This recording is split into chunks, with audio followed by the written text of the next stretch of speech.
Welcome to Jar of Genius. I'm your host, Russ Perry, and this is a podcast where we dive into the business of creativity. Each episode, I'll explore the minds and stories of innovative leaders and companies who have paved the way and are shaping the future for creative businesses around the world. From groundbreaking business models to extraordinary creative campaigns and the innovations of technology we use and will use ahead, I'm excited to help you not only run a creative business, but thrive in this ever-changing and always challenging landscape. Hey everyone, welcome to another episode of Jar of Genius. I'm your host, Russ Perry. And today we are talking to someone I'm slightly envious of because she actually succeeded at the career that I failed at. And this is Robyn Young. Robyn is with Young & Co. She's the founder and head brand strategist, where you like the main brain. I'm the only brand strategist so far. So you're number one every month. So effectively number one by proxy.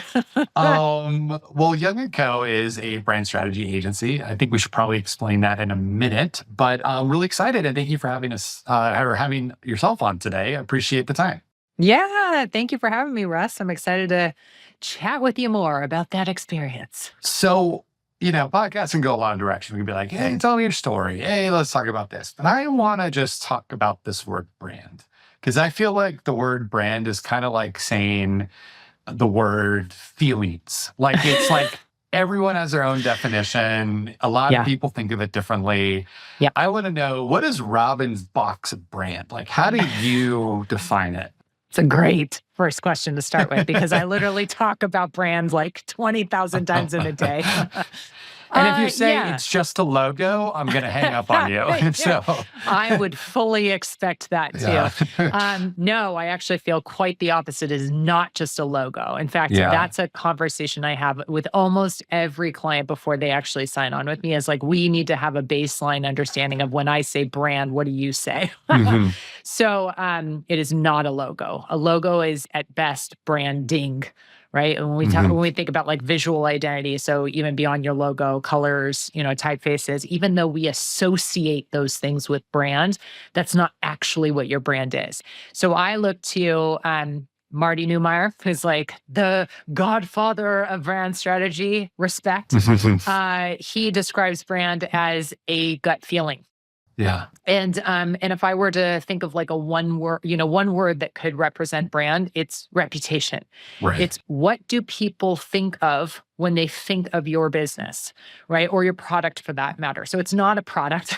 A brand is not a product, and a brand is not a visual identity, and it's not a mission statement. And it's not those things, right? Those are effectively tools that you can use to help create perception around your brand. But at the end of the day, you don't actually have 100% control over your brand, right? That's why PR crisis exists. Right, exactly. The misalignment or whatever goes on. Now, if you had to rationalize your existence, let's go there. Love it. Also something I do 20,000 times. Yeah, you got to do it. Yeah. And this is like one of those, I have my own answer, but it's, my job is not to answer my own question. So I got to give it to you. For sure. Why does this matter more than ever today to care about your brand proactively? Yeah. So if you do not have a brand, you are effectively going to end up competing on price, right? Like, you effectively have a product, right? You're trying to convince somebody to work with you based off of just your product or your service, right? And then that almost always inevitably, especially when we're talking like CPG, but even in service-based, this is true. If people are making decisions on based off of like product intrinsics or features, then it's always going to be a race to the bottom, right? Yeah. So this becomes the most important piece to focus on to stand out in your industry. So especially the more crowded your space is, the more you need to win at brand. Right. Also, the less you can spend, the more you need to compete on brand. Right. Because in today's day and age, the market leaders can outspend you often 10 to 1. Right. So when we work with startups, small businesses, they often have that problem. It's that they can't compete with that. They cannot outspend their competition, and thus they need to outbrand them. And that means that they have to do things that their competitors are not willing or able to do.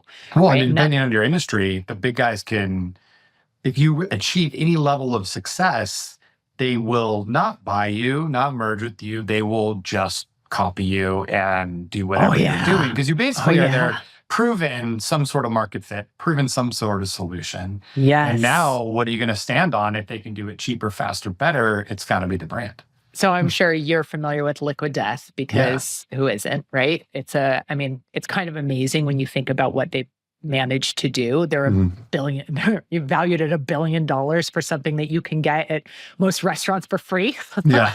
I think that's pretty amazing. Like next to maybe Pet Rocks, because that guy is fucking genius too. Yeah. So, sorry, can I? Yeah, you're fine. This is good. Excellent. So Mike Cesario, who's the founder of Liquid Death, he's gone on record in multiple interviews talking about you cannot own an ingredient.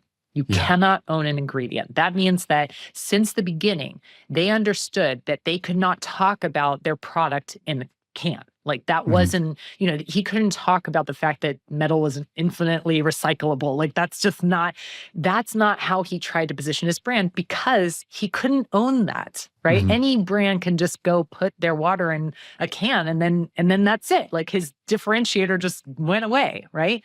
But what he could own was his brand, his point of view. Right? That's the piece you have ownership over, right? And I could take that same way of thinking, that same principle, and apply it to the vast majority of industries. I think that's such a powerful point of view, because it really does put it into, like a tactical definition or demonstration of just why brand is so important. It's the only thing that you really can take ownership over. I love it. Can I tell you a story about water really quick that emphasizes your point? Do. So this is like really random. My grandfather on my mother's side, Stanley Davis, PhD professor, university, passed away many years ago. He was a hydrologist, so studying water. He literally was one of the founding guys in the world to found the study of water. He traveled around the nation, my mom growing up, and he's launched all of these schools of hydrology. So he actually literally wrote the book on water. It's called Water, and it's by Stanley Davis. And so when bottled water became a thing, like, late 80s, early 90s, definitely beyond then, he was like, this is insane. He's like, America tap water. He's like, I've studied water all around the world, and American tap water, doesn't matter what city you in, is the best quality water everywhere. It might taste a little different depending on what it is, but he's like, it is healthy, it is best. There are, billions of people out there who don't have even anything close to this, and people are paying all this money for it. It's crazy. And now, like, I love Liquid Death, but man, he would just be rolling over in his grave if he saw what has happened to it all. Of course he would. Of course he but would. It's brand. That's it. Well, yes, because I think what's genius about them is that they understand that they are actually first and foremost a media company that just happens to sell water. Yes. That's the right way to think about it, though. Yeah. So whenever we work with customers with clients on their brand strategy, what we're trying to get them to understand is that brand goes beyond the rational benefits. So if you're way down in the weeds, you're all talking about your product features and benefits, right? Then just above that is like, what do I rationally get from your product, right? That's effectively the rational benefit. And then a step above that is then the emotional benefit, right? Most brands live there.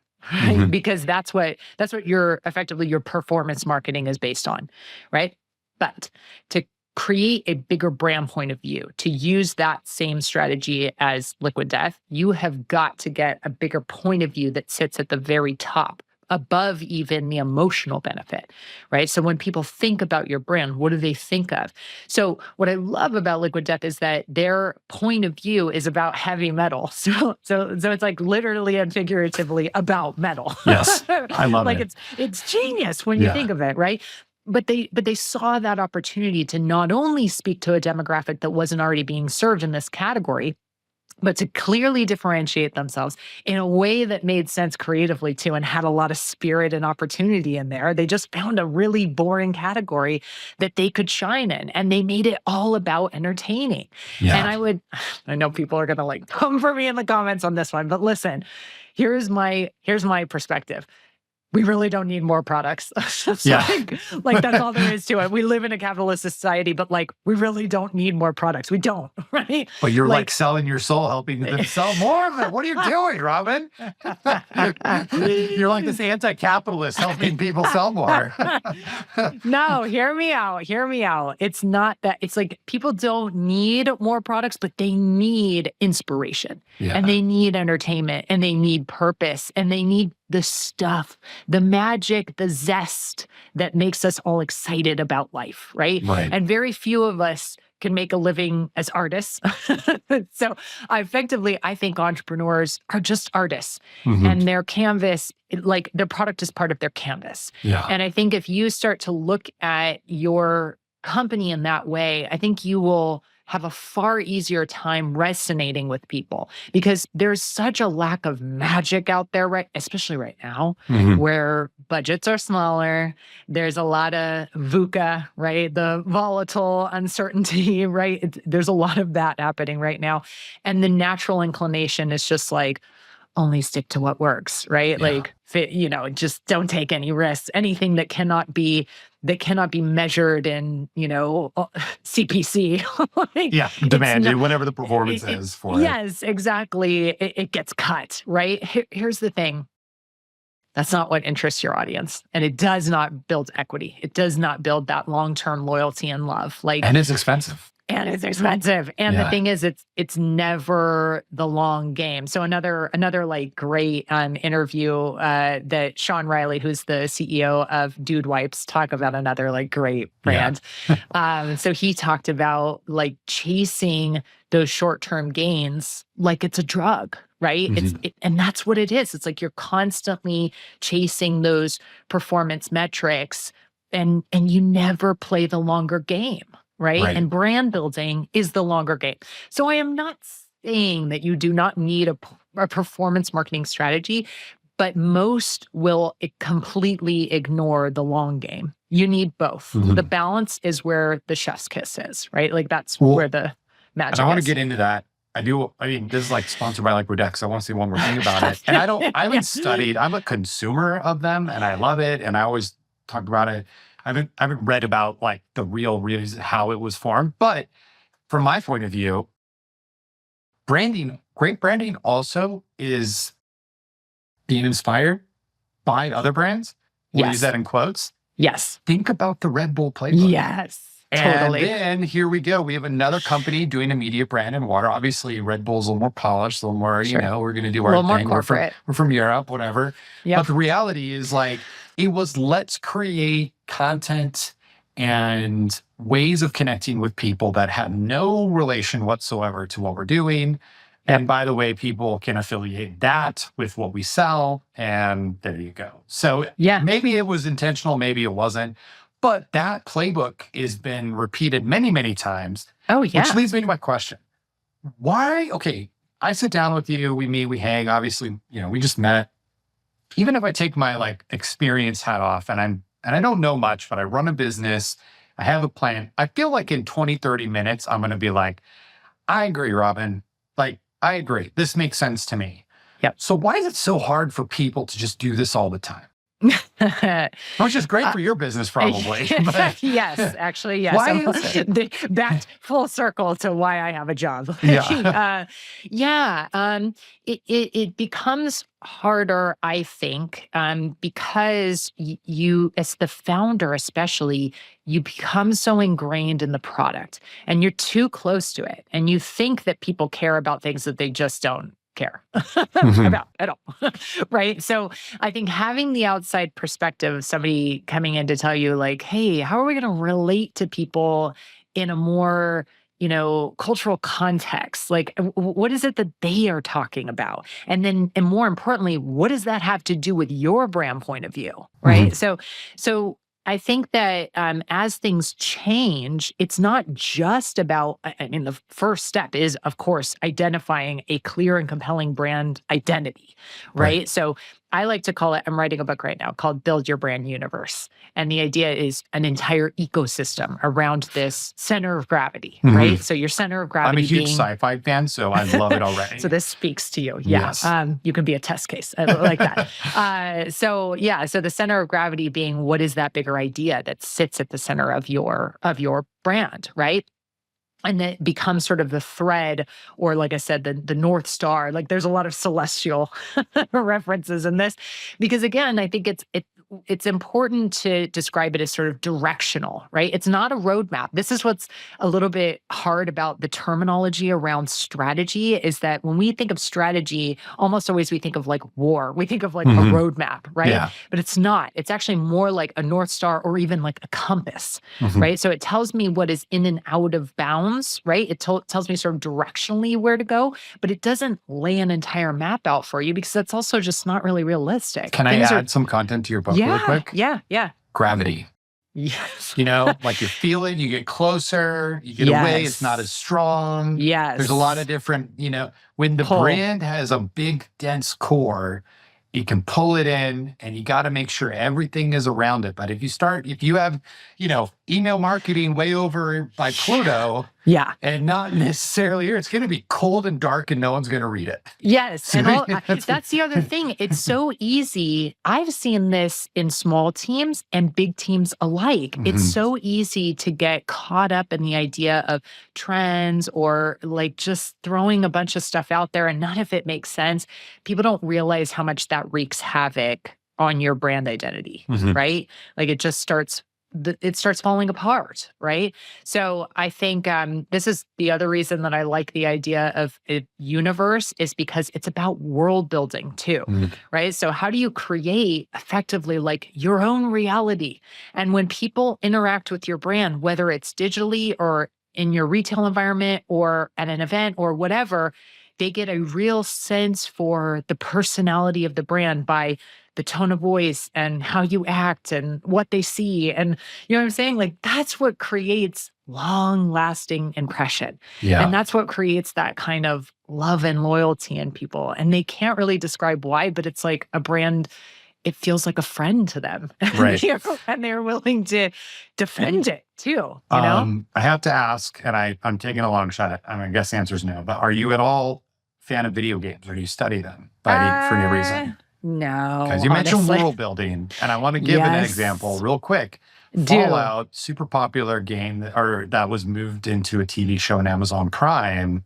One of the best things that they observed by this TV adaptation was how accurate they pulled in the video game elements into the sets, into the scripts, into everything, to immerse people in the actors, such to the point they were things that the audience would never see, that would never interact with.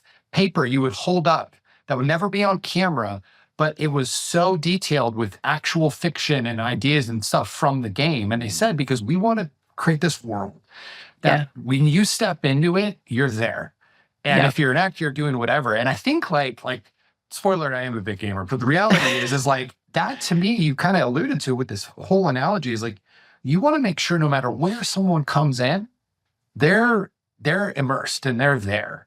Right. And I know, I'm just going to say like we're guilty as anyone. As you grow, you kind of forget about parts and pieces, and you're doing this and you're like so focused here, but you're like, oh crap, our onboarding video, we haven't touched that in like a year. Oh man. And you just we don't have the staff to have like a full-time police to watch it all and keep it all going. But I think over time, like it becomes a massive juggling act, because then you're like, is that even important update? Like, is it? Yeah. Do I know? I mean, I think we can sit in the educational top level and be like, it's all important. Make it all count. But then you're like running the business and you're like, I'm sorry, I don't have time to update my email banner right now. And listen, there's going to be different there's going to be different tactics for each type of business and like size of business. Like obviously a company like Liquid Death has enough resources at this point that they can really dive into that. But how does this apply if you're a smaller business or an entrepreneur? My recommendation is at the beginning, like, first of all, recognize first and foremost that just because you have a logo and a website and a mission statement does not mean you have a brand. It means you have a visual identity and some collateral. It means you have an address of where people can find you. That's right, exactly. I think we still need to like change the way that people think about branding, and it needs to be about long term. Like your job is never effectively done, right? That's why companies spend millions of dollars every year on brand marketing, because your job is never done, right? I think some people will hem and haw on that, right? Because brand is still seen as this like esoteric thing. But the ones who get it and they know how to leverage it, they would tell you otherwise. They would tell you, most of them tell you, we waited way too long to start caring about this. And it was because we didn't understand the results that were driven by it. So back to your original question. Even though I am not in the gaming world and I don't game myself, I don't know if that, I don't know if I'm even using that verb right, but it doesn't mean I don't respect it. I have serious respect for it. But using a maybe old school example, Disneyland. Yeah. Right? Like, talk about an immersive experience. Anywhere that you are there, you can't, like, they'll use little visual tactics where they paint whole buildings like a sky blue so that it doesn't impact the way that you experience a land within that space. I mean, that's what I'm talking about when I say like that's an example of world building, right? Yeah.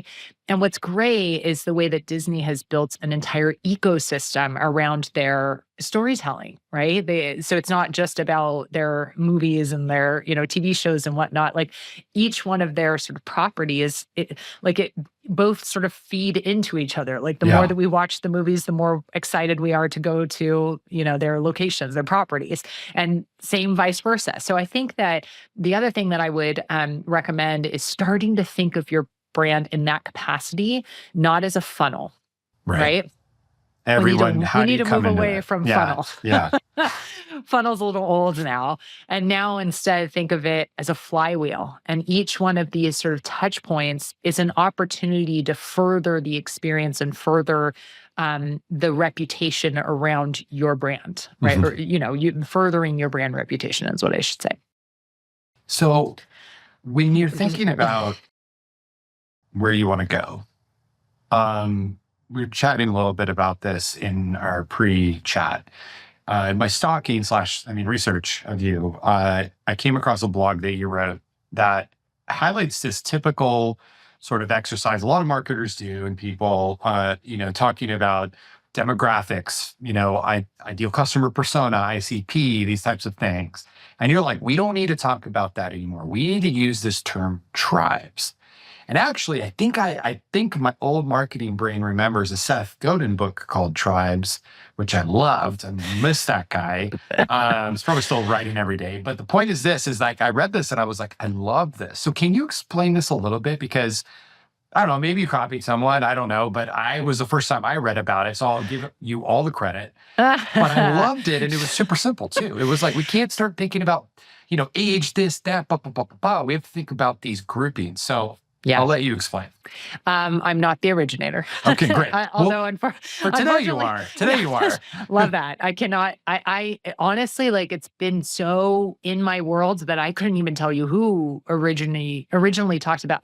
Actually, that's not true. I think that I think I had put in the article where like who first talked about tribes. So I'd have to revisit that because I wrote that article a while ago. But that said, I think that the best way to describe it is when you're building a brand, it's different than when you're building, like, let's say, an audience for ads, right? Which are going to be built around demographics. When you're building a brand, you want to build it around psychographics, right? And that's the tribe. So you're building it effectively for an aspirational mindset, right? And as the brand, you're going to be the purveyor of that mindset.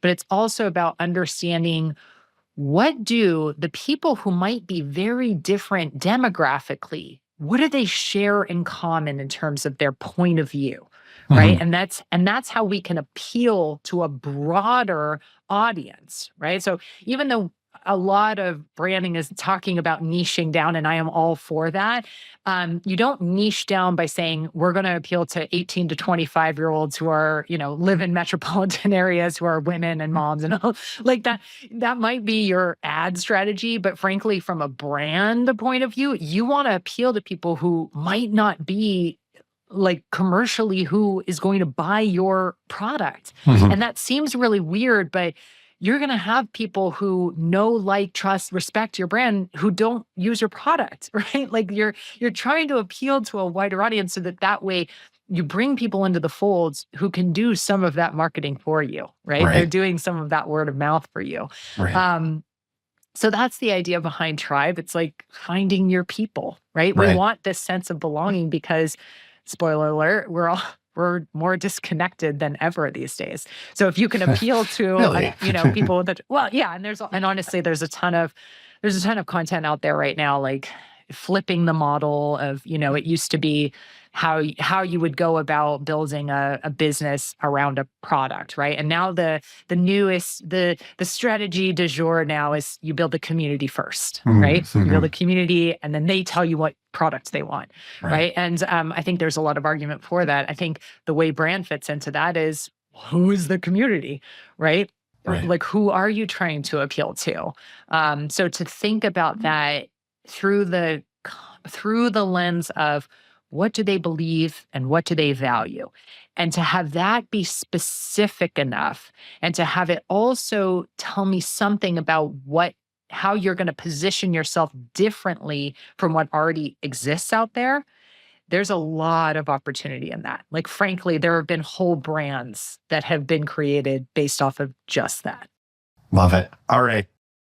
I've never actually done a quick fire section in all the episodes, so we're going to start today because I feel like it's just called Do It. So we're going to do a little quick fire. You ready? I love it. Let's do it. Favorite brand. Favorite brand. Oh, that's such a quick fire. One. Liquid Death. All right. I'm not even a user, but I love their brand, Liquid Death. I am. Flavored waters are amazing. Biggest brand fail that comes to mind recently. Oh God, Anheuser-Busch. That was not great for them. Then this one's it's not gonna be a quick fire question. Let me get the question out. The quick fire answer is, you can think about it. You're a CEO. You're like, I want to start down this path of uncovering and learning and doing a new brand. What's the one thing I should research, learn, find out? Like, if you could take one piece of information to a desert island and then do the branding project, what's like the most important critical thing that you would recommend someone think about or learn or know to move this forward? Find a boring category. I mean, it's seriously like that's honestly like business and brand like advice there. Find a boring category to go into and knock it out. It is. You'd be surprised. It's easier than you think. Yeah. Which is, we mentioned in the pre-roll, like, a friend of mine has a subscription above ground pool company. The dude's killing it. It's boring as heck in that space. And he's like, I market it with dad jokes and I kill it. Yeah. I mean, we've seen brands kill it in like lawn care lately. So I'm sure you follow Cody Sanchez. She always talks about. I just got back on social media after a 4-year break, like a couple months ago. So I'm figuring out reels and all this stuff. So. Okay, we'll go follow Cody because much love. I've followed her for a long time. I don't know her personally, but she is she's like the boring business like brand. So she always talks about like, she is the poster child for boring businesses, like find a boring business, right? And like, I think that there's a lot to be said about if you can make that category exciting to you. And again, I think it's by how do you inject some magic into it, right? Because now we think of water as like sexy, but did we think about it before there was like, Liquid Death set off a whole opportunity in that category. I don't even think like seltzer water, La Croix, it probably happened like close to the same time. So I really think of them as, they were the trailblazers. I'm just waiting for Liquid Death and like baby formula to combine, and it's like hardcore, like raise a champion or like sports drink and baby formula. There you go. Free ideas, listeners. You already have Prime out there, like doing doing what they do. And then Frida, I could see Frida. I mean, Frida's already in sort of the baby product category, so I could see them jumping in on that. I mean, it's like, it's not far off for sure.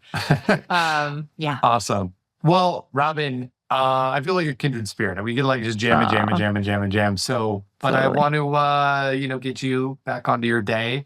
Thank you so much. I'd love to point people where they need to go to learn more about you and your thoughts and your business as well. Where can they find you? Yeah. So obviously my site, it's thisisyoung.co is our site for my creative, we call them us creative partners, actually. Yes, we do. We do brand strategy, visual identity, but also we're full suite in our creative capabilities and services. And we even do brand marketing for our clients. So that's where folks can go if they're like, I need to work with her ASAP. If you are interested in hearing from me on a more personal capacity, you can find me on both TikTok. I believe my handle is at robynyoung.co.